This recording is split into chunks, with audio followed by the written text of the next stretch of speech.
Señoras, señores, el Ballet Aragonés Baluarte presenta España en el corazón.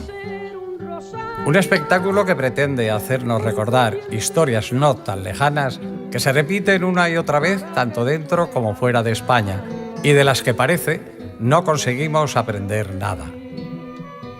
Baluarte Aragonés se resiste a olvidar a todas aquellas personas que a mediados del siglo pasado, por uno u otro motivo, se vieron en la necesidad de dejar el calor de su familia y de sus casas.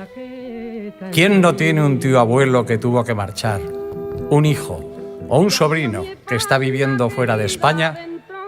Los motivos de uno y otro no son tan distintos, y los sentimientos, recuerdos, sensaciones, dudas y miedos una vez en tierra extraña tampoco lo son.